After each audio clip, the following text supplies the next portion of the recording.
Good morning, everyone. My name is Sade Campbell. Welcome to this edition of Up to the Minute.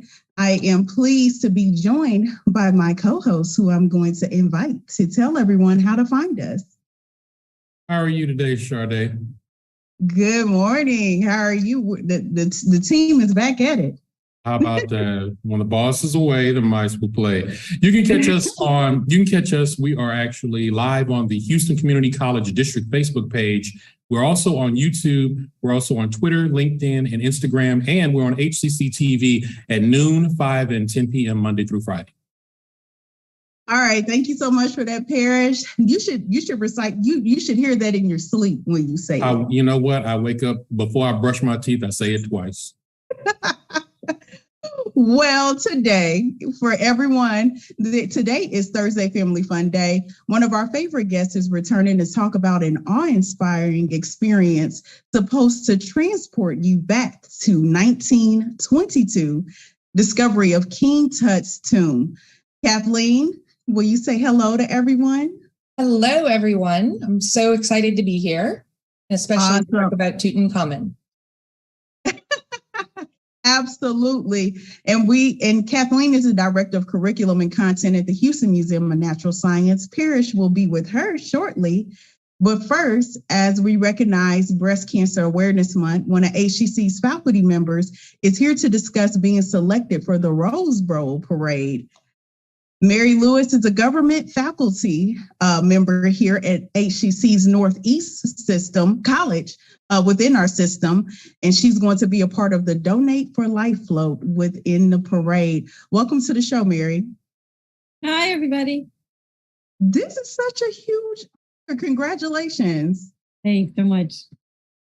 So this is definitely quite the follow-up with you, since HCCTV spotlighted your cancer journey years ago to encourage mammograms. Tell us what's been going on since then.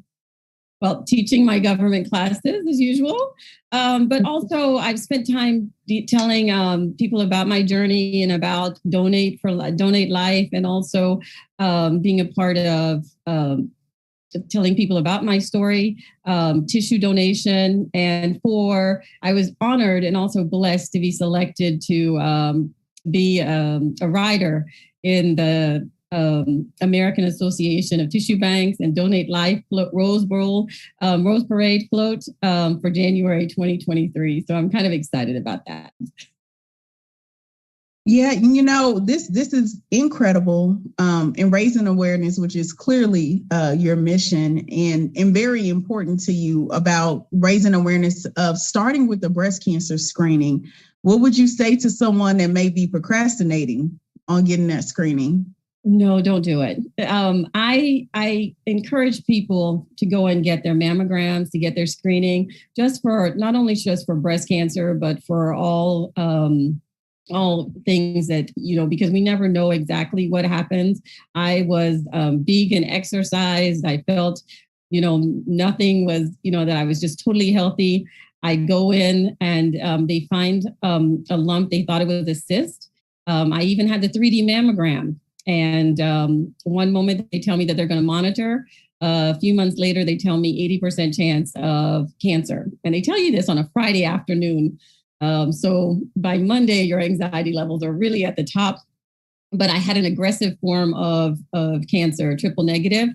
And it also hits minority women at a devastating rate. So I would encourage everyone to get their mammograms and to do their screenings.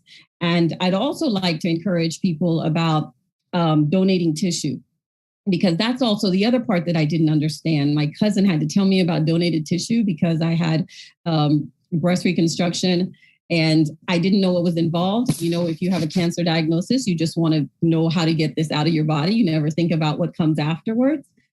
And what happens is that I had donated tissue. And you don't even realize it's not just for breast cancer, but my family has been impacted by being recipients as well as donors. My sister has had a bone tissue in her neck and her ankle, as well as for dental implants. And so not only recipients, but also donors, because we've had a family member that passed away very young. And she was her donated tissue so that other people can go about their lives the way that they need to. So it's just a life-changing event. And I just am so honored and blessed to be able to tell people about it. It's not just for breast cancer, it's tissue donation. And also this month, making sure that we get our screenings for breast cancer.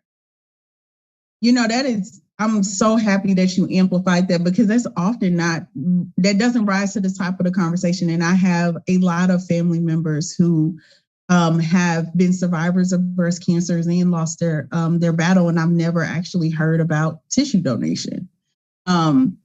If we go a little deeper into that, is that something that you do when you know when is a time that people are giving tissue, and where are those sources coming from?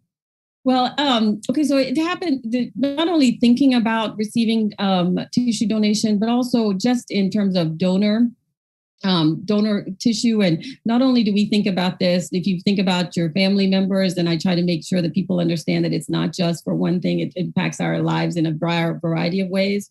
Even when you're just having minor surgery or something, you can need donor tissue.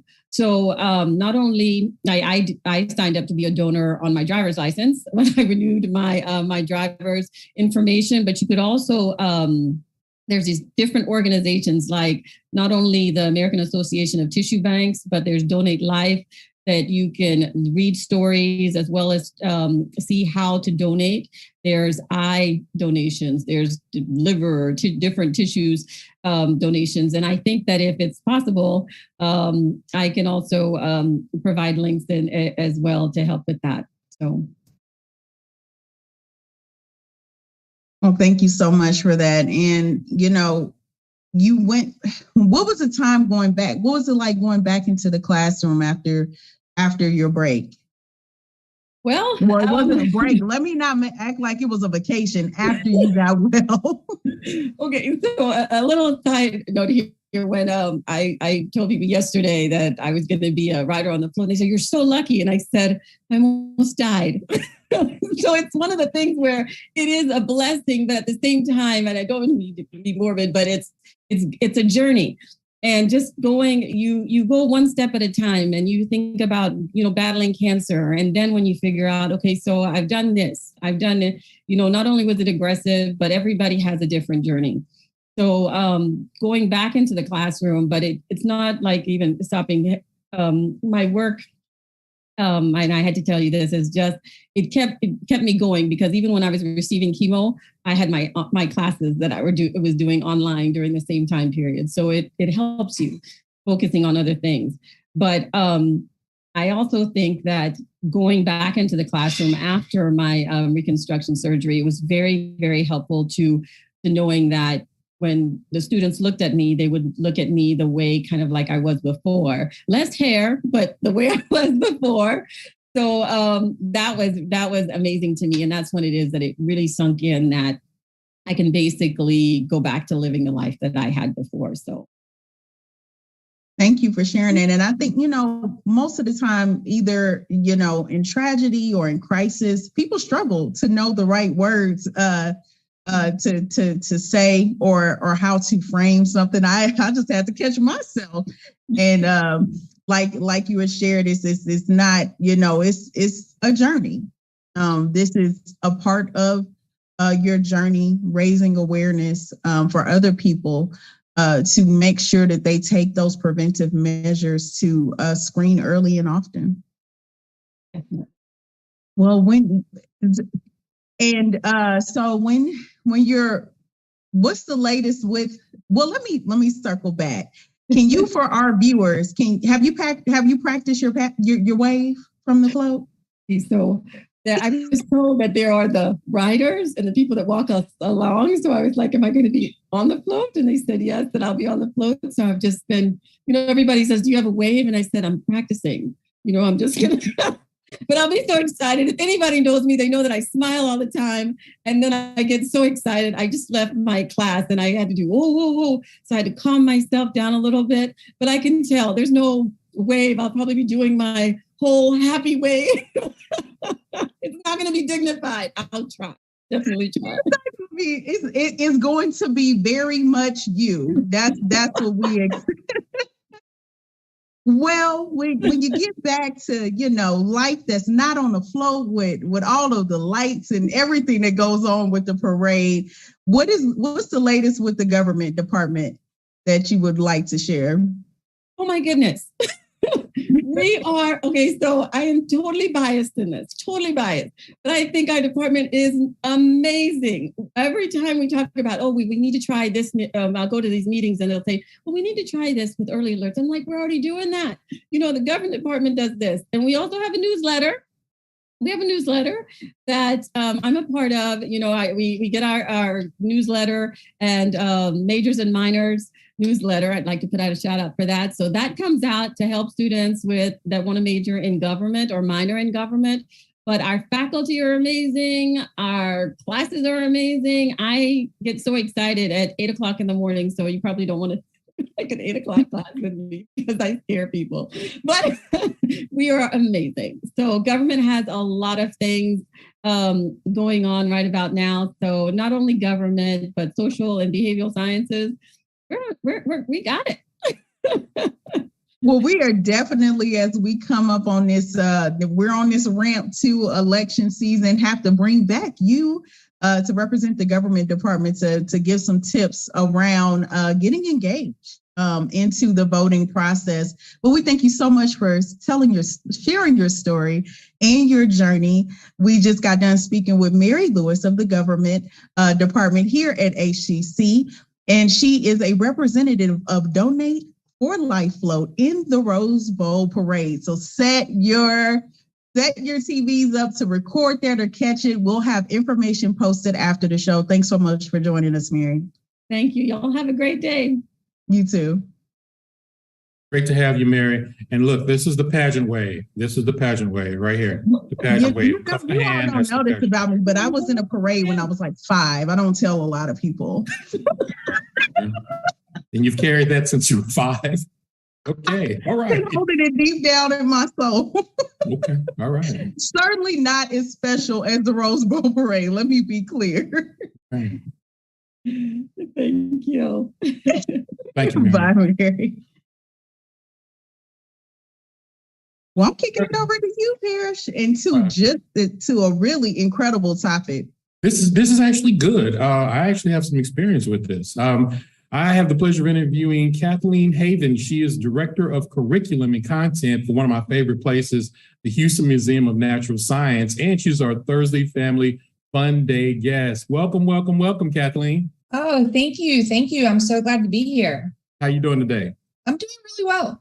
All Great. ready Now, to talk. Cool. And now in King Tut's Tomb Discovery Experience, guests will travel to the Valley of the Kings with famed Egyptologist Howard Carter as he gazes into the tomb and gets his first glimpse of a lot of wonderful things. That's pretty awesome. But I want to first talk, this really blew my mind when I was doing my research on this. It's 100 years since the discovery of Tutankhamun's tomb? I know, that's kind of hard to believe, isn't it? 100 years this year. Wow. So everyone's excited about King Tutankhamun.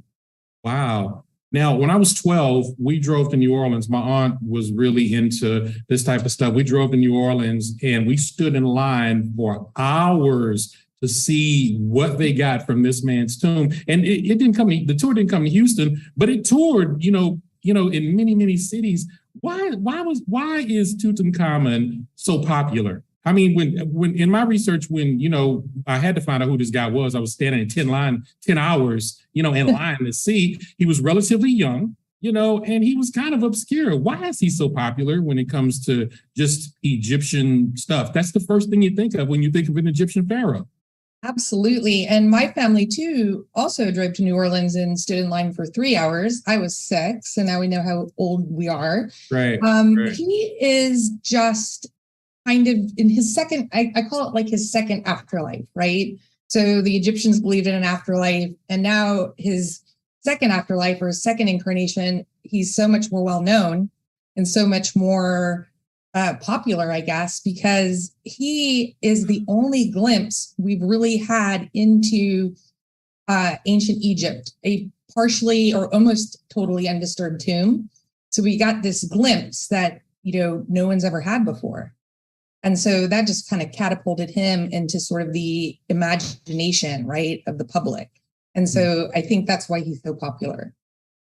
Everybody likes gold and glitz too. So that doesn't hurt either. Yeah, he had plenty of it too. Now, this exhibition is a recreation of his tomb. How so? It is. It's not quite a one-to-one footprint, but it's very close. We had to add a few extra little rooms and things. But basically, when you enter, you come into a main room and you're going to go down a passageway that is the size and shape of the actual passageway that would have led into the first tomb room. Okay. And then we have each of the other three rooms set up as well so that you can glimpse what Howard Carter would have glimpsed when he first walked into the tomb, what he would have seen, the piles of artifacts, the things just everywhere, just sort of in disarray, but just amazing and very, very overpowering, really. With all of the great technology that we have, how is digital animation used to make this more immersive? Oh, man, we have some really talented people working on this.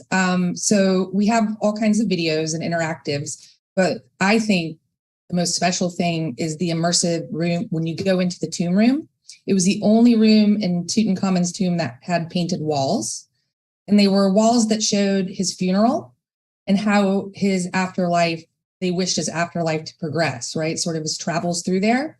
And they've been animated so that you're going to kind of see the figures that are in these paintings sort of move and come alive. And you're also going to get an opportunity to hear and to see the hieroglyphic texts spoken. So you know what those kind of symbols and everything are saying. Awesome. Now tell us about the exhibit's unique interactive elements that you guys have set up.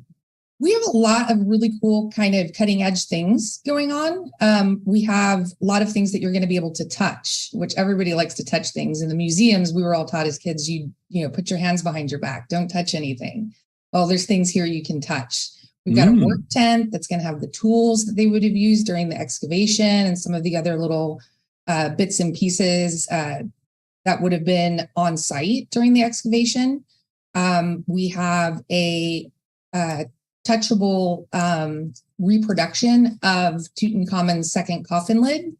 And this is for the sight impaired and for everybody else too. There's little buttons that you can touch and it will describe to you in really vivid detail what is on that part of the coffin lid. And we also have a geology area where you can see the different rocks and semi-precious stones and metals that were used to create some of the objects in Tutankhamun's tomb. You can touch those too. Awesome. Now, why do you say this museum is the ideal place for the exhibition?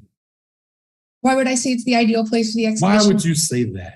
Why would I say such a thing? Well, we have a wonderful permanent hall of Egyptology, ancient Egypt.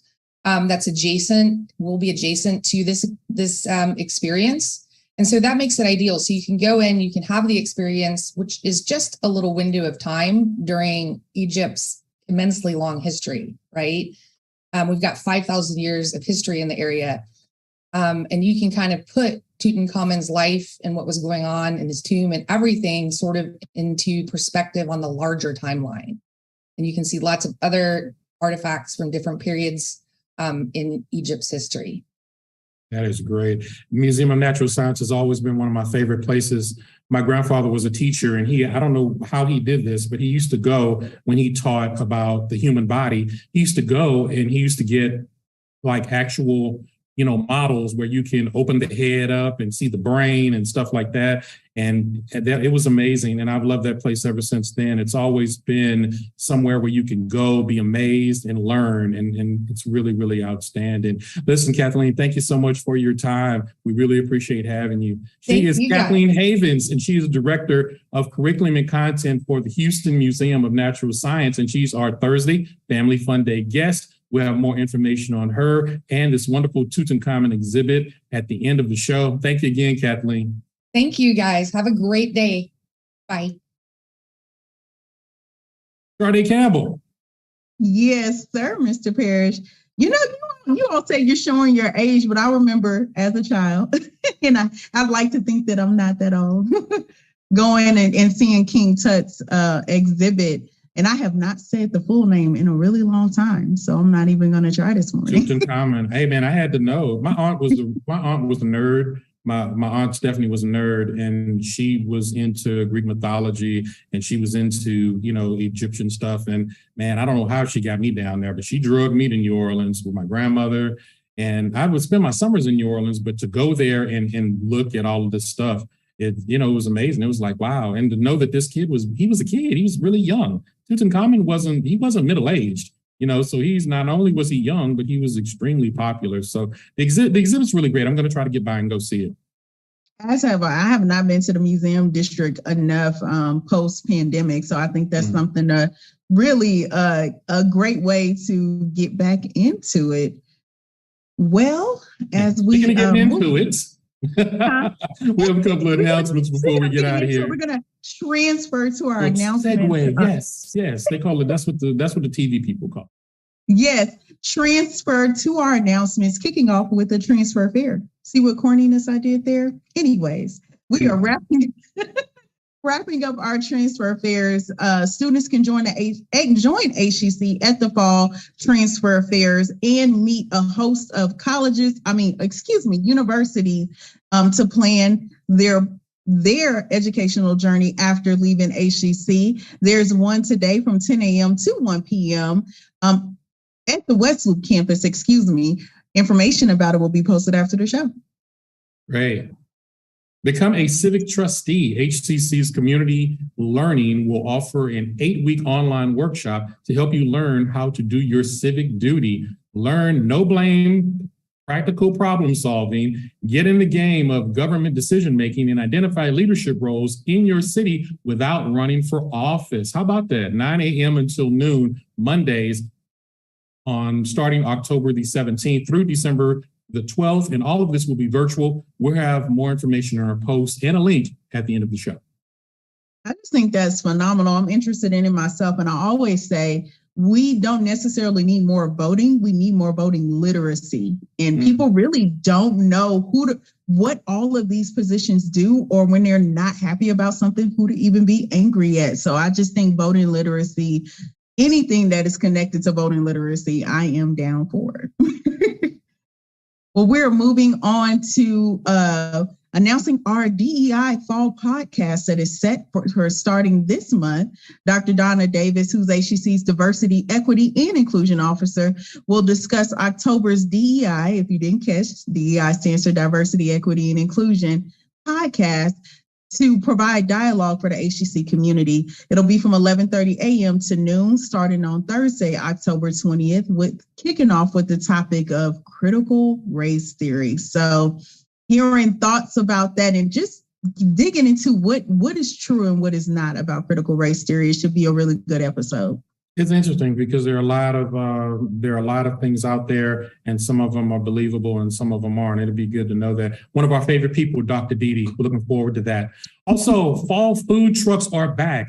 The Community Health Market Trailer, the Houston Food Bank truck, also known as the Houston Food Bank truck, is back at HCC for HCC students, faculty, and staff.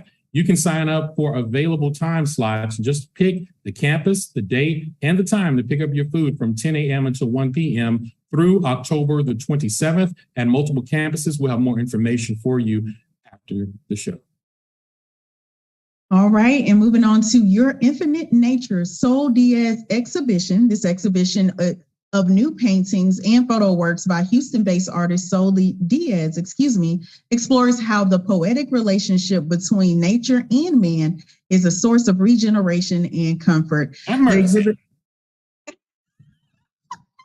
Regeneration and comfort. I love you. But yes. I read that and said I wanted to read it, but my goodness. I'm sorry. Regeneration and comfort. Excuse me, it's going to be live, and you better get there before December 9th for that Outburst Parish. It's going to be at the HCC Southeast Campus at the Wedge Space Arts Gallery there. Registration is not required. To check it out, everyone is welcome. Need regeneration and comfort. I will do my best to be there. Shorter fall classes are still available. The second start has begun, but students can still register for even more intensive sessions this month and even in November. So it is worth checking HCC's schedules with the same course options: online anytime, online on a schedule, hybrid, as well as in-person and hybrid lab. For registration on all HCC programs, go to hccs.edu/apply. That is hccs/edu. No, I'm sorry, hccs.edu/apply. hccs.edu/apply. You got to get it right, because if you do the slash, it won't work. Yeah, absolutely. Well, what to look forward in our upcoming episodes of Up to the Minute. Tomorrow, we'll have Dwight Allen, who is the program director of HCC's Fire Protection Department, and he will be on the show. And for Film Friday, Rooftop Cinema will return to tell us what's on tap for this spectacular season of terrifying treats on top of Uptown Plaza. We thank you for joining us for this edition of Up to the Minute, and we'll see you next time.